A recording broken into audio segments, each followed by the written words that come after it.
Everyone Can Learn Math by Alice Aspinall, illustrated by Alexandria Mass. For my Evelyn and Elliot, continue demonstrating a growth mindset in all you do.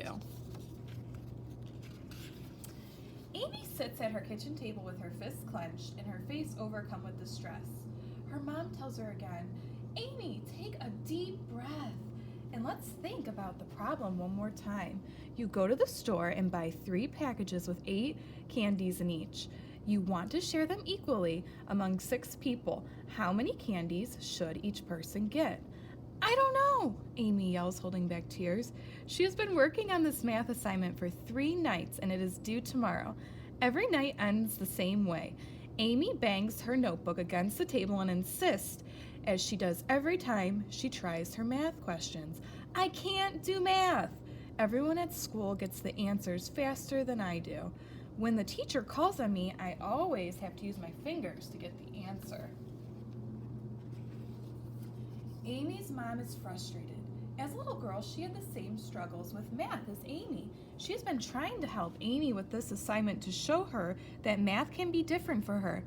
"Amy, it doesn't matter how long it takes you to get the answer. Work through it carefully and stick with the problem," she says desperately. "I'll never get it. There's no point in trying. I'm just not a math person." Amy runs to her bedroom and slams her door shut. Later that evening, Amy is dancing at her ballet class. Mr. Stanley exclaims, "Bravo, you have finally done an arabesque." Amy beams with pride. "I have been practicing getting my legs straight for 2 weeks. Your persistence has paid off. I knew you could get it if you kept trying." Mr. Stanley pats her on the back. Amy can't help but think of her fight with her mom about her math assignment. The next day at recess, Amy is playing with her friend Jonathan. He hollers at her across the playground, "Hey, watch this!" Then he makes his way across the entire set of monkey bars. Slowly and with a lot of struggle, he never stops. Finally, he pants, "See that? I've been trying to make it across these bars every recess since the beginning of the school year." "Wow," Amy exclaims. "That's really hard on my arms. How did you do it?" "Your muscles grow, Amy. The harder you work, the bigger they get, and the more they can handle.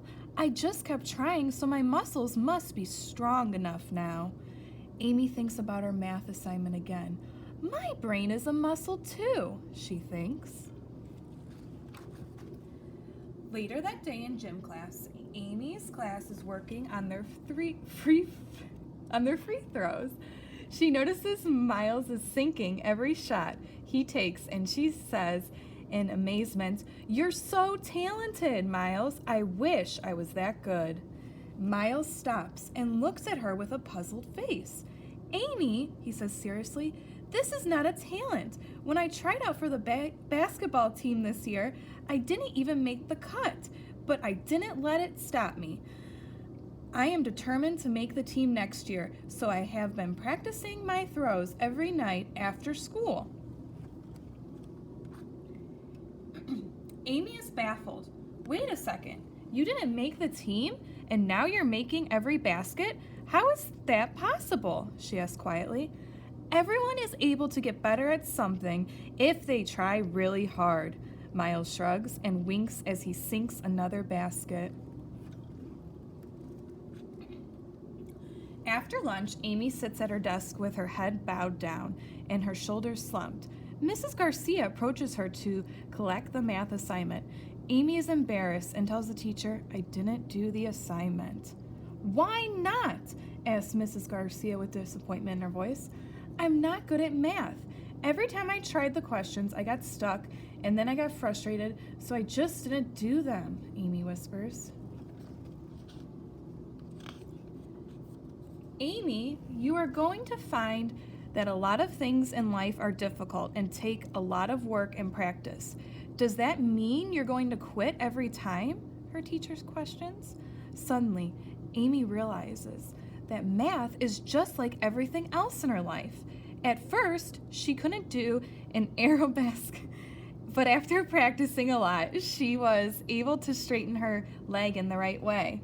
Jonathan couldn't get across the monkey bars without falling, but after building his muscles, he can now make it across even though he struggles. Miles didn't even make the basketball team, but he was determined to get better. Now he can sink all his free throws. If hard work and practice could work for these things, why couldn't they work for math? Amy asks Mrs. Garcia, "Could I please try the math assignment one more time and hand it in tomorrow?" Mrs. Garcia smiles. "Only if you promise to work through the problems when you get stuck. Try using a different method when you are frustrated. Instead of thinking of the candies as one large group, try working with 3 groups you have in the beginning." Amy nods. She is thankful that her teacher believes in her, even when she has given up on herself. After dinner, Amy sits at the kitchen table with her math assignment one more time. Her mom is shocked. "Are you trying those questions again?" "Of course, Mom. How will I ever get better at math if I don't keep working at it? My brain is a muscle, you know, and I need to make it grow." Amy beams from ear to ear.